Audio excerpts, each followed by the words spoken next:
One doesn't have to venture far to garner proof that hard work and dedication will almost always pay off, especially in a northern town.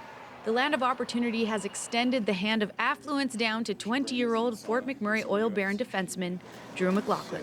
Acquired from the Amherst Ramblers before the start of the 2010-2011 season, he's become an extensive resource for his team.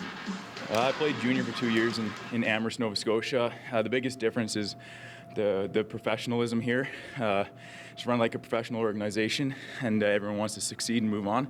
And that goes from the coaching staff to the players, to the media, to everyone that surrounds the team. So I think that's one of the biggest differences. A native of St. John, New Brunswick, McLaughlin is no stranger to the hockey world or to Alberta. His father is Pat McLaughlin, vice president of the Edmonton Oilers brand. The Oil Barons' reputation precedes McLaughlin's accomplishments. Commonly referred to as the hardest working team in the league, the Mob are a dominant force in the AJHL. And in November of 2010, the Oil Barons hosted the Northern Classic against the Drayton Valley Thunder. Not only was it the first known outdoor game in all of AJHL history, but it also set the league's attendance record. McLaughlin acknowledges the benefit of being part of such a diligent team. You know, it's a diverse fan base out here, and you need to appeal to everyone to be successful.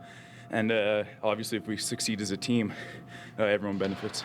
Drew has his feet firmly planted on solid ground and has no disillusion about what he seeks in his future. Although sport will always be his passion, hockey in this case has been a catalyst to so much more than just playing a game.